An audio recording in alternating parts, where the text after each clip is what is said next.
Okay, so good day everyone, and I would like to discuss to you about the topic in breeding for tolerance or resistance and special traits. Our plants, siyempre, ang mga plants natin ay nakakaranas or they experience stress. So one of the problem in our crops, kaya nagkakaroon ng something na imbalances, it is because of the stress. Once na ang plants natin, there is stress, what happened to our plants? So kapag nagkaroon ng stress yung mga plants natin, that's the time na magli-lead siya into low yield and bababa yung kanyang or decrease yung kanyang performance in terms of the growth and development. So, in the breeding process, the breeding process, one of the objective is to eliminate or decrease the effect of the diseases or the pest. Especially, ang unang-unang kino-consider nila in the breeding is this crop must not be disrupted by any organisms. Okay? Wherein, ang ini-improve dapat natin is the disease, the insect, the stress or the water stress, temperature, light, salt, and the methods of breeding for the resistance. So, lahat ng mga ito ay nakakaapekto doon sa development ng mga plants natin. So, ang pinaka-general term among all of the disturbances in the development or growth of and development ng plants natin is so-called stress. Okay? Stress. So kapag sinabi nating stress, pag ang plants natin nagkaroon ng stress, magiging imbalance na lahat. Okay? Magiging imbalance na yung kanyang nutrient aspect, magiging imbalance na din yung development, magiging imbalance na din yung absorption, magiging imbalance na din yung growth. Okay? So, once na nagkaroon ng stress yung plants natin, if they are considered as susceptible, it means ay magkakaroon ng low yield. Okay? So, meron tayong apat na response of our plants in terms dito sa ating stress. Number one, once na ang plants natin na kapag na-experience niya ang stress at namatay siya, that is so-called susceptible. So kapag sinabi nating susceptible, if there is stress, okay, they are freely colonizing them. Okay? They are freely na pwedeng umatake mismo sa plants natin at mamamatay siya. So that is so-called susceptible. So kapag sinabi naman nating tolerance, it means if there is stress, yan, that stress experienced by the plants. Okay? Na-experience niya yung mismong stress na yan. But afterwards, they recovered. Okay? So, makaka-recover pa rin siya doon. Ang tawag doon, tolerance. And then, kapag sinabi naman nating resistance, even though there is stress in the plants or even though there is stress in the environment, the plants may not affected on that particular stress. So, hindi siya maaapektuhan na even though pumasok siya sa kanyang katawan, ma-experience niya or something nasa mismong paligid niya, pero hindi niya pa rin maramdaman yung sakit, ang tawag doon, resistance. Pero kapag sinabi naman nating escape, so escape, ESCAPE, it means ay if there is stress, that's the time na yung plants natin nag-e-expand or something na nag-overdevelopment sa kanyang katawan to respond on that particular stress. Example sana ay nagkaroon ng exhalations or lack of light. Anong nangyayari kapag lack of light? Nagkakaroon ng enlargement yung mismong stem. At once na nagkaroon ng enlargement yung stem, abnormal enlargement ng stem, it means para makaalis siya doon sa stress na yon, kailangan niyang mag-expand. Or something na dinodouble niya yung production ng leaves. Example sana may baha. And then sa baha na yon, If there is a flood or something waterlogging, ang ginagawa ng plants natin, kasi ang mga plants natin hindi naman makatakbo, so ang ginagawa niya, they expand something in their body. Okay? So kapag nag-over yung development ng cells, nag-over development yung kanyang roots, yung stem, yung leaves, against that stress para makawala siya sa stress na yon, ang tawag doon escape. Whatever na ine-expand mo, whatever na ine-extend mo na energy, ang tawag doon is escape. Okay? So kapag sinabi nating susceptible, it means ito yung mahina siya doon sa stress na yon. It means mamamatay siya kaagad or something na hindi na siya makaka-recover. That is susceptible. Kapag sinabi naman nating tolerance, ito yung nakaranas siya ng sakit, nakaranas siya ng stress, nakaranas siya ng drought or flooding, but naka-recover pa rin siya. Ang tawag doon, tolerance. And then kapag sinabi nating escape, even though there is stress in our environment, hindi siya nakakaapekto or hindi siya naapektuhan doon. Ang tawag doon is resistance. So in the Philippines, agriculture is the main part of life and farmer is the backbone of our country. So without agriculture, human life is unimaginable. So imaginin mo na lang na kapag walang agriculture, what happened? Madaming mamamatay, madaming magugutom. Because agriculture is the main source of food for human life. Okay? For example, today, our world is affecting by the COVID-19 and Philippines is completely locked down, but they give exemption for the agriculture activities. It is because we need food. Tama ba? So we need food. Kaya nga, ah, hindi ipinagbabawal ang pag-deliver ng mga pagkain. But nowadays, farming facing so many problems in agriculture, like natural disasters, climatic imbalances, effect of other organisms, that wave problem of drought, salinity, and alkalinity are of the major concern among environmental stresses.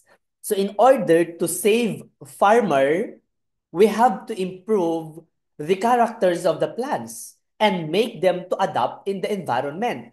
Kaya nga, ang pinaka-challenge sa mga agriculturists natin is to improve the characters of the plants. Kasi kapag palala na ng palala ang climate change,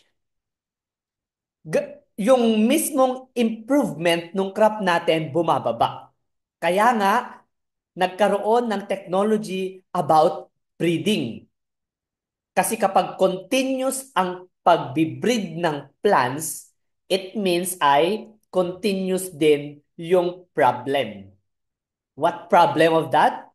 Is yung mga climate change natin, yung pests and diseases. Kaya nga ang agriculture ang may pinakamalaking burden in terms of crop productions. Okay? We produce crops, but that crop must be adaptive in our environment. Kasi kapag hindi siya adaptable sa environment natin, what happened to that plants? Kaya nga, napapansin natin bakit kaya every year merong improvement or kaya merong ini-introduce na mga newly varieties ng crops natin. It is because climate change is around. Okay, nandito lang siya. Kaya nga kapag palala na ng palala ang klima, palala na ng palala ang pest management or yung pest infestations, we need also to work out in the development of the characters of our plants. Okay? So, i-assume na lang natin that lahat ng na-experience natin or na-experience ng plants natin, it is because of stress. Kapag sinabi nating stress, this is a experience by an organism or a plants na kung saan nagiging imbalance yung kanyang development. Example sana sa tao, di ba kapag tayo ay stress, hindi tayo makapag-focus kung ano yung mga ginagawa natin na kapag may masakit sa atin, sa katawan natin, example sana ay may sakit ka sa ngipin, hindi naman masakit yung ibang parte ng katawan mo. Every time na merong something na masakit sa kahit anong parte ng katawan natin, naaapektuhan yung lifespan natin or life cycle natin or lifestyle natin. Tama ba? Ganon din ang mga plants natin. Once na sila ay nagkaroon ng something na imbalances or something na iniinda, na whatever doon sa kanilang parts, yun yung munang pagfofocusan nila. Kaya na-freeze yung tinatawag na growth and development ng plants natin. Kapag nag-freeze ang development ng plants natin due to stress. Okay? Example sana, meron siyang sakit sa leaves, wala namang sakit sa ibang mga parte ng katawan niya or ng plant parts niya or parts ng plants. So doon siya magfo-focus. Whatever na nagkakaroon ng stress sa kanyang katawan, yun yung unang-una niyang fino-focus. Kailangan niyang makarevive, makasurvive muna before magkaroon ng normal development again. Okay? So ganun ang plans natin. Once na nagkaroon ng sakit, that's the time na mag-freeze ang development. Hindi siya lalaki, walang madidevelop, or whatsoever sa kanyang katawan, walang madidevelop, kundi ang kanyang ifo-focus how to heal that particular wounds upang sa ganon ay makapag-pursue pa rin siya on the maturity. So plants are generally exposed to several forms of environmental stress. It is because they are immobile. Kapag sinabi nating immobile, hindi naman sila nakakalakad. Hindi naman sila nakaka-move. They are immobile. Nakakita na ba tayo ng plants na kung saan ay tumatakbo kung merong naghahabol sa kanya na sakit? Wala. So, tao lang na kapag tayo may sakit, pumupunta tayo sa hospital.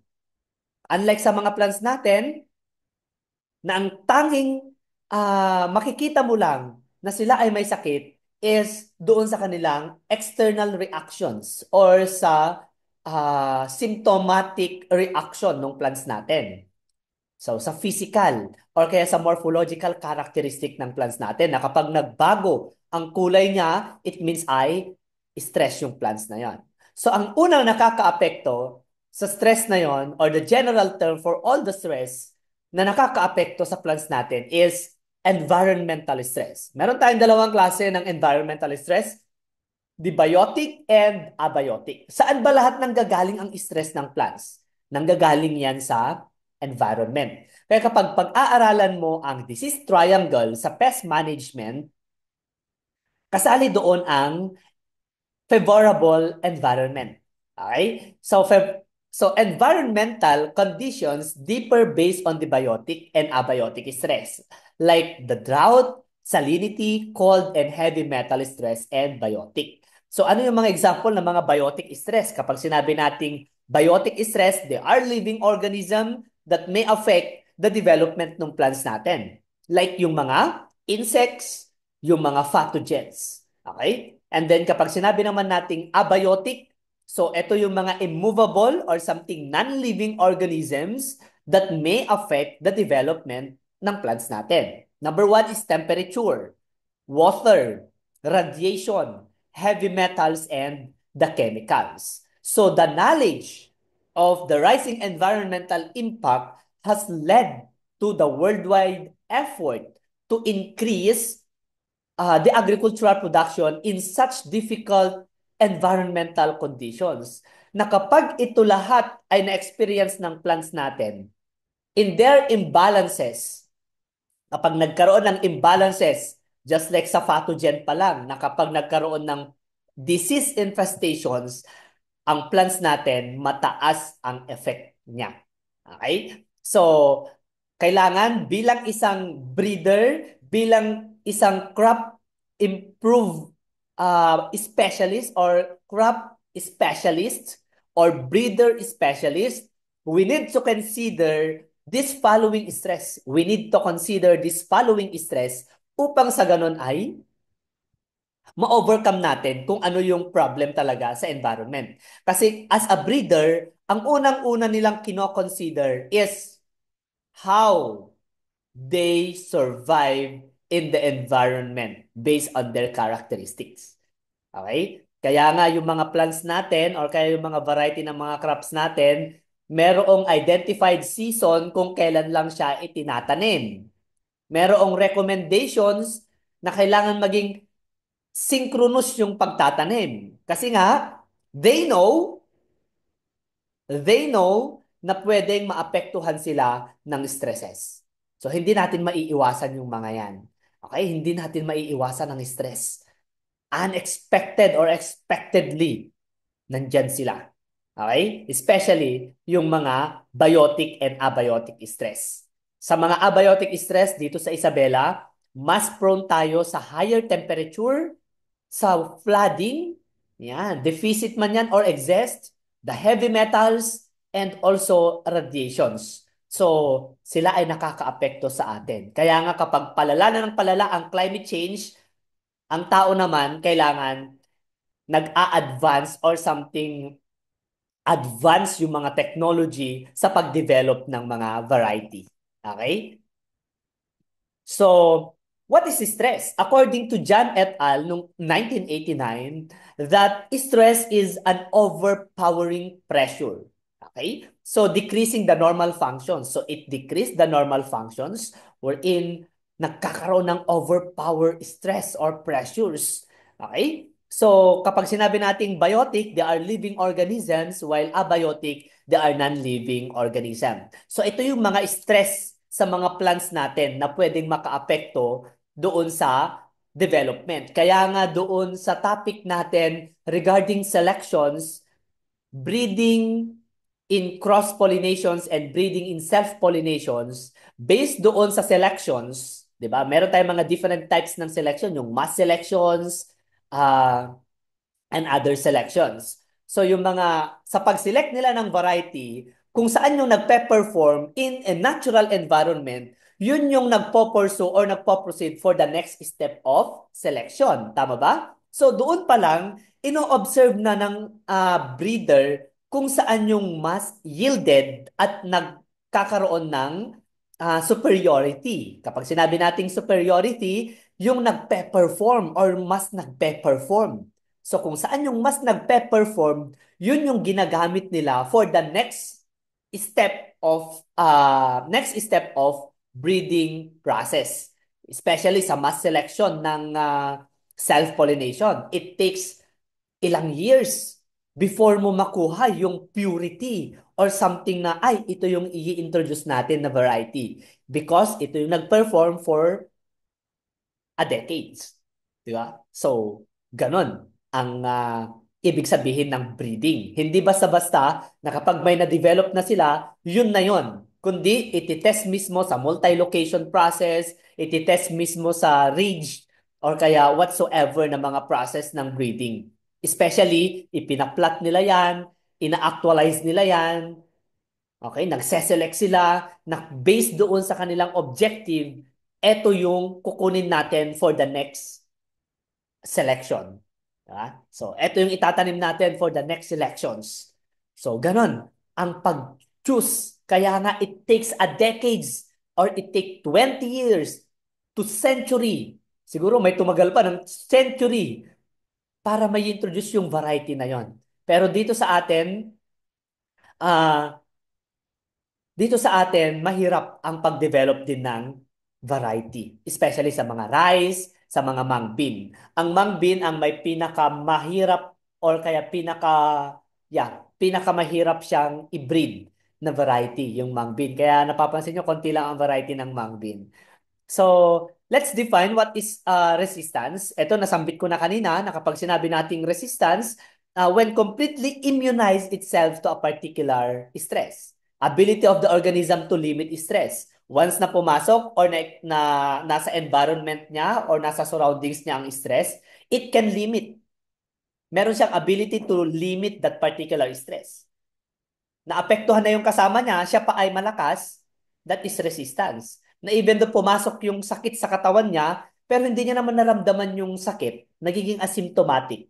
Ang tawag doon is resistance. Kapag sinabi naman nating tolerance, when plant may undergo stress but the extent of loss does not exceed the economic threshold level, so ability of the organism to limit harm or damage caused by a given stress. So, in short, kapag na-experience niya yung stress, pero naka-recover siya doon sa stress na yon, ang tawag doon, tolerance. So, punta tayo sa breeding for resistance in biotic stresses. Unahin natin ang biotic. So, kapag sinabi nating biotic, ito yung mga pests, insect pests, and diseases.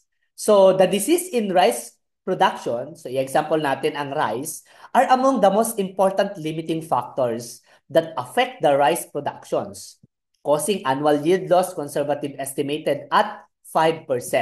And more than 70 diseases caused by the fungi, bacteria, viruses, or nematodes have been recorded. So, ang daming sakit, di ba? And that diseases kailangan mong i-pollinate pa yan sa ibang mga plants na very resistant on that particular disease. Kasi nga, bakit kaya nag-a-appear ang sakit sa mga plants natin? It is because either they are resistant, either they are tolerant, either they are uh, susceptible. Di ba? So, yon. So, if we say disease resistance, if we define resistance, ability of the host to interfere to limit with the normal growth and development of that pathogen. So papasok pa lang yung pathogen sa loob ng katawan ng plants natin, nililimitahan niya na yung galaw ng pathogen. And then, kina-crush or something nire-remove niya na or pinapatay na ng plants. So it means hindi nakakasurvive yung pathogen natin once na pumasok siya doon sa plants. Ang tawag doon, resistance. Or even though present siya sa loob, pero hindi siya makapag-colonize, resistance yun. Okay? So it means merong ability yung plants na ganon. Depende sa kung ano yung characteristic. Kaya nga, we depends on the characteristic if they overcome on that particular diseases. So kapag sinabi nating host, they are the plant affected by the diseases. And then kapag pathogen, they are the organism that produces diseases. Okay? And kapag sinabi nating disease, they are abnormal conditions in the plant produced by the pathogen. So, ito yung abnormal condition ng plants natin na kung saan nagko-colonize yung pathogen doon sa loob ng plants. Okay? And if we say disease resistance, dictated by the gene for gene hypothesis.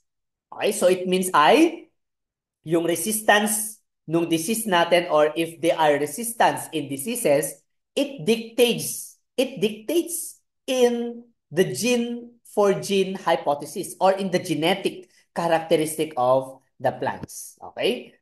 And disease resistance also, the reduction of the pathogen growth on or in the plant. Okay? So, in the disease tolerance, it exhibit a little disease damage despite substantial pathogen levels.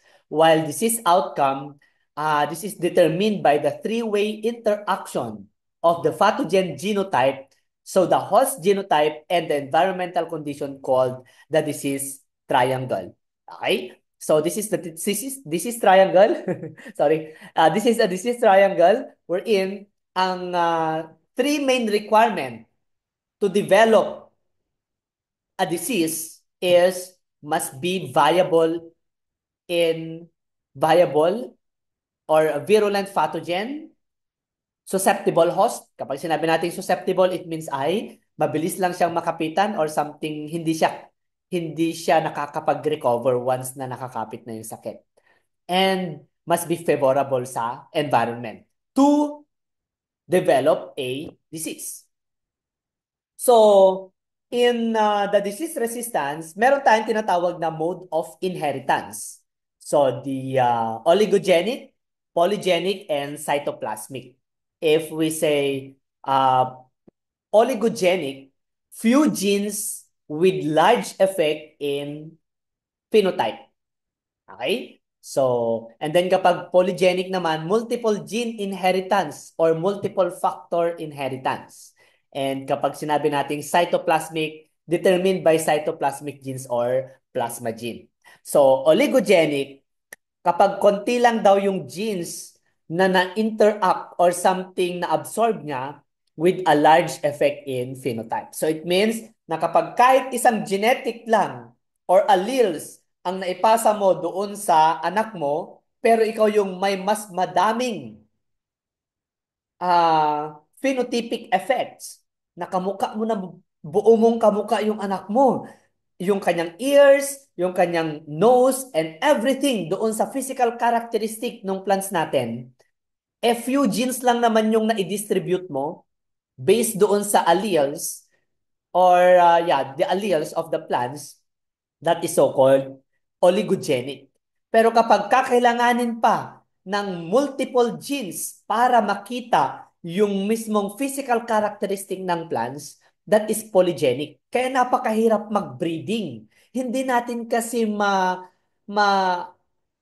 anong tawag doon? Masisay or masasabi na lahat ng mismong brinid mo doon sa crop na yon ay makukuha niya sa iisang parent.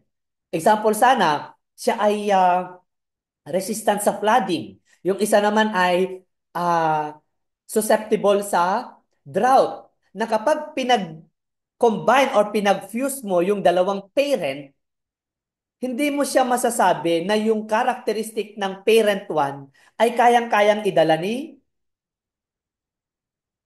offspring. Di ba? Hindi kaya yon. Hindi natin ma-judge kaagad.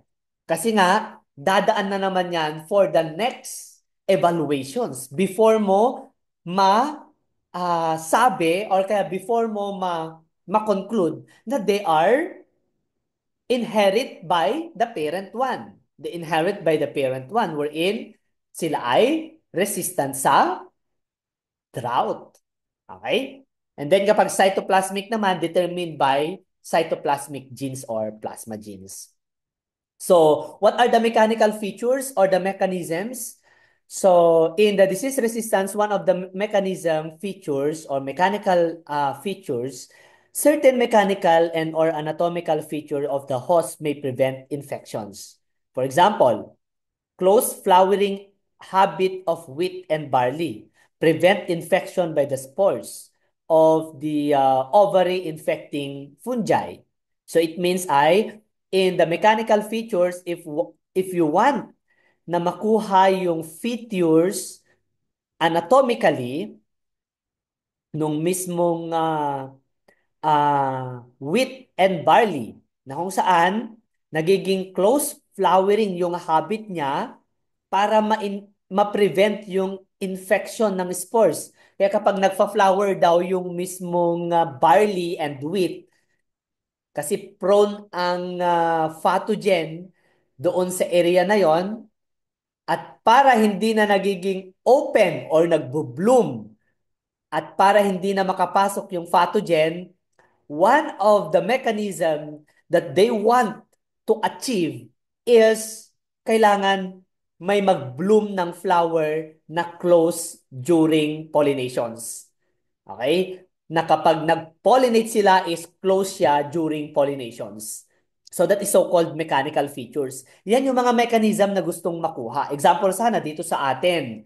Ano? So if nagtanim tayo ng barley, at ang barley dito sa Pilipinas ay tsaka lang nagpo-pollinate during blooming and mas nauuna pa yung pathogen or yung fungi na mag-infect kesa yung pag-pollinate, nasira na yung flower, hindi pa nakapag-pollinate, that is one of the problem.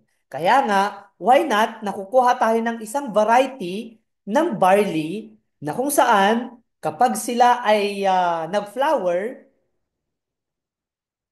once na nag-bloom, tapos na yung kanyang pollinations. Okay, that is mechanical features. So kapag sinabi nating mechanical features, that is the physical features. Okay, depende kasi sa magiging objective ng isang breeder. Okay? Next is mechanism or the hypersensitivity reactions. So yan naman ay sa physiological or sa loob mismo ng plants natin. Wherein, immune reaction is due to the hypersensitive reaction of the hosts induced by the fungi, umicid bacteria, and the virus. So widespread phenomenon induced by a number of classes of the pathogen. So ang ginagawa dito is ini-immune niya sa yung reaction nung fungi. Okay? So dito sa hypersensitivity reactions. And then, nutritional restrictions. So kapag sinabi nating nutritional restrictions, so paano kaya kapag yung disease na yon is attractive siya sa mas mataas ang nitrogen.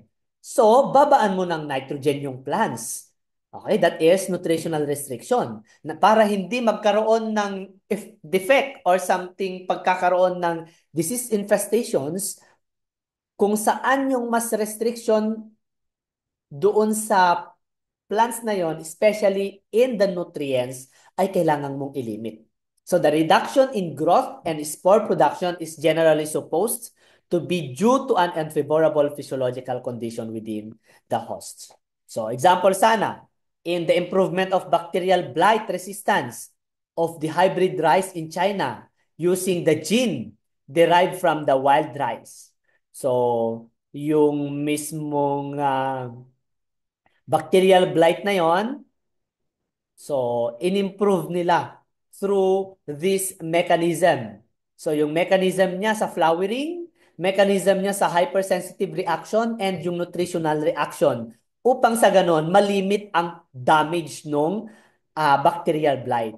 Na kapag sila ay susceptible sa bacterial blight, what are their limitations para hindi maka-apekto or something pumasok yung bacterial blight during productions.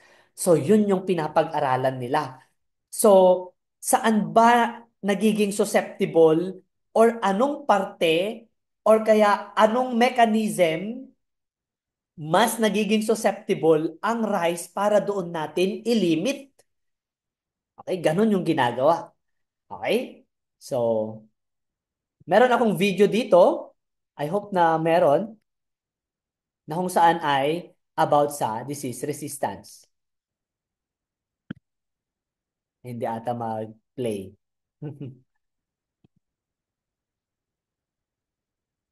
Okay? So, mag-play. Next, punta naman tayo sa insect resistance. So, in the insect resistance, so ano yung mga basis of insect resistance? Paano nagiging resistant ang pests? Or kaya ang plants, I should say. Paano nagiging, or ano yung basis mo for insect resistance?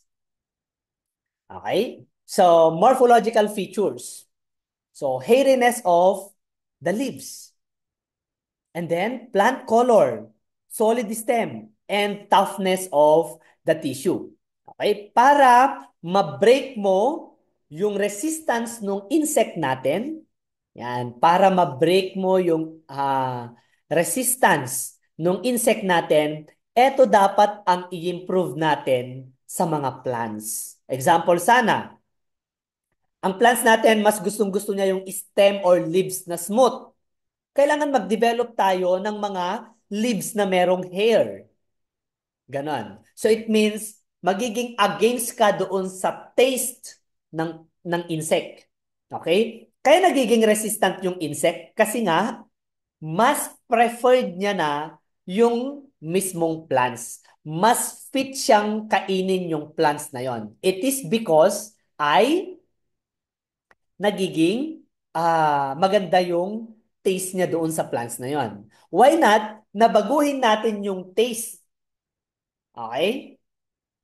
Or something na i-contradict natin yung taste ng insect para hindi niya mismo kainin yung plants.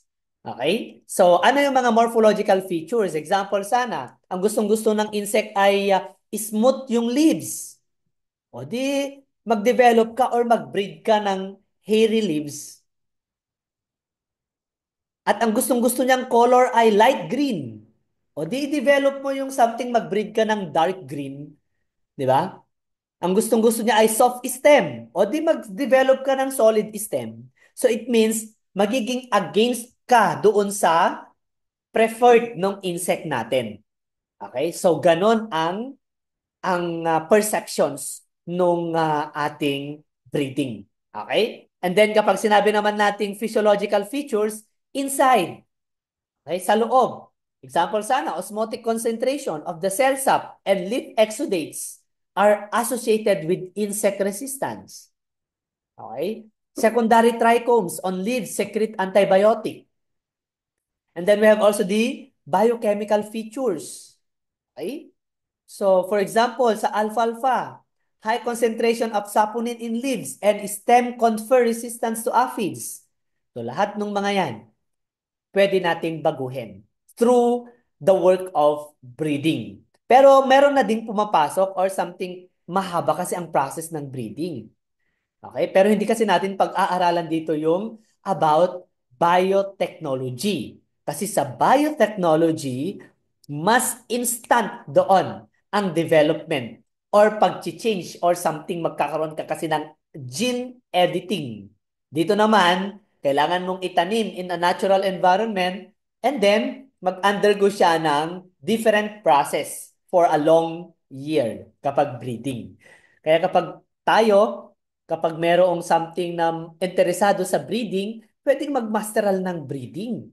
Di ba? So, kung sino yung mas interesado sa breeding para makapag-develop siya ng mga varieties, wow! Di ba? Malay natin, kayo mismo ang unang makakapag-develop na kung saan lahat ng features na nandito ay nandun na sa iisang plants. Kasi hindi naman pwede yung ganon. Di ba? Meron lang isa or dalawang features ang pwede niyang makuha based doon sa pinollinate mo or something krinos mo na parent. Kaya napakatagal or napakahaba. So, example sana, ganyan. So, this is the more morphological features wherein yung mga insect natin, bakit kaya nagda-damage siya? Kasi nga, yan ang pinaka-preferred niya. Nagiging insect resistant siya, it is because preferred niyang kainin yung mga nandoon. Na kahit in-spray-sprayan mo yan, okay? And then this is the physiological features and biochemical features. Kailangan ay i-break natin yung taste na gusto ng insect para maging resistant yung plant. Okay? So, ganon yung strategy sa breeding. Ano kaya yung hindi gustong-gusto ng insect para yun yung i-develop ko? Ganon ang perception ng breeding. Okay? Ano kaya yung gusto kong i-develop para at least or ano kaya yung pwedeng i-develop na para hindi na makapasok yung insect?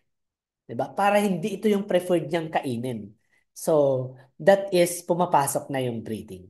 Okay? So, meron tayong threefold basis resistance based on the plant interaction according to Painter. We have the antibiosis, anti-cynosis, and the tolerance. Okay? So, anti-cynosis, so that is the reaction of an insect to the plant.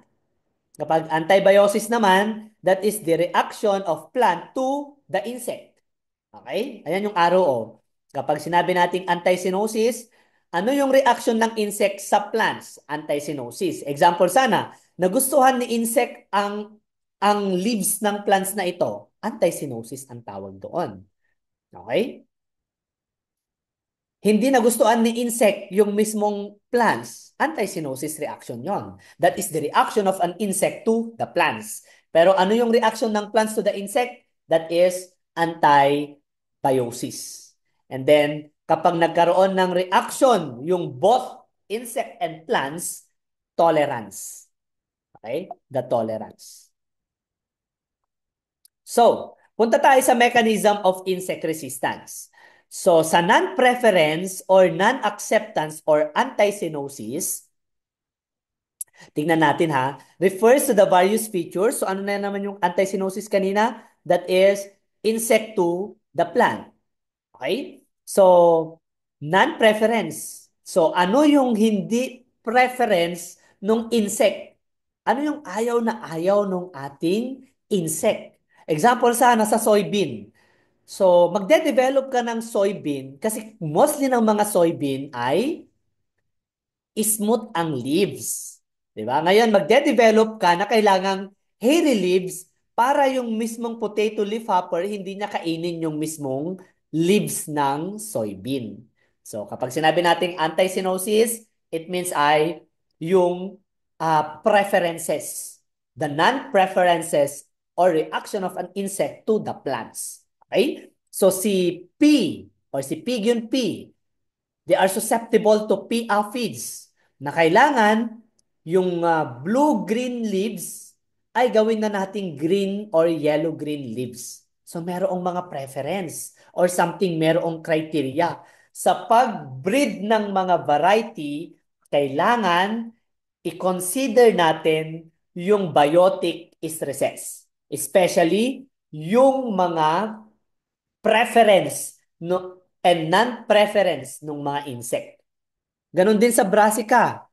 Mas prone sila sa aphids na kung saan ang mas ini-infect nila is yung leaves with low light reflection or high green. Eh gagawin kaya nating leaves with high light reflection, low green. So wala ka ng aphids. Kaya nagiging resistant yung plant natin. It is because ayaw ng mga pathogen and insect pests. Dahil yung preference nila, kinonvert natin or minanipulate natin. Iniba natin. Binago natin. Okay? Ganon din sa sugar beet. Ang gusto, 'di ba kapag sugar beet, mataas talaga ang sugar. Wherein gustong-gusto ng mga aphids. Paano kaya kapag low-free sugar muna during the growth and development? Ganon din ang sweet clover. 'Di ba? Mas prone sila sa flying weevil at ang preference nila is high coumarin. Why not na i-develop natin ang low coumarin? So, ganon. Okay, that is low preference. So, anti-cyanosis, plants defenses imparting anti-cyanosis. Kaya nga ang mga plants natin, ang nagiging frontliner or something, ang nagiging protective mechanism nila is to change their characteristic against that particular pest. Okay? Kailangan ay the plant's defenses imparting anti-cyanosis, and this is the plant defenses affecting insect behavior. So these are the different mechanism in the anti-cyanosis. Another important of non-preference characters sa bollworm, sa boll weevil, sa whitefly. So, eto yung mga example ng mga preference and non-preference. Example sana yung bollworm, mas gustong-gusto niya yung hairy leaves. O dito kanina sa iba naman, sa soybean, yung potato leaf hopper, mas gustong-gusto niya ang smooth leaves. Dito naman sa bollworm, mas gustong-gusto niya ang hairy leaves. Kaya nga ang mga insect natin, may iba't ibang klase ng treat. Depende sa plants. Di ba? So, nectarylines and nectarine ang preference ng mga bollworms. So, kailangan ay i-change natin, i-manipulate natin through the process of breeding. Okay? So, paki-review nyo ang mga ito kasi lalabas to sa exam natin. And then, we have also the antibiosis. Refers to the adverse effect of the host plant on the development and reproductions of an insect's pest which feeds on the resistance. So, example sana, yung sugar beet natin, ang insect pest niya ay aphids. So, ano yung reaction ng plants doon sa aphids? Low free sugar. That is the process of antibiosis. Yung tobacco, mites, nagiging antibiosis niya ang exudates of granular hairs. Potato. Yan. So lahat ng mga yan is an example of antibiosis. So in the antibiosis, plant defenses in imparting antibiosis, yung allelochemicals, yung growth inhibitors, morphological barriers. While sa tolerance naman, quantitative measurement of tolerance and factor affecting expression of the tolerance. Another one is the tolerance. Yan, refers to the ability of the variety of to produce greater yield than susceptible variety. Nagiging susceptible yung variety na yon kasi nga yung preference ng insect ay nandoon. Yung preference ng diseases present doon. Complete na present siya doon. Kaya masasabi natin siyang susceptible. Pero kapag ito ay hindi preference ng mga insect natin, they are tolerant or resistant. Biochemical, physiological, or morphological in characters. Okay? Mechanism of insect resistance, another one is avoidance or escape. So avoidance is also an effective means of protecting crops from damaging of a pest. So yung something na nag-expand or nag-extend ng parts ng kanyang body upang sa ganon makarecover siya on that particular stresses. Okay? So next meeting, i-discuss ko naman yung about sa breeding for resistance to abiotic stresses. So thank you so much guys. And kapag may mga katanungan kayo, pwede kayong mag-chat sa ating GC. Okay, thank you.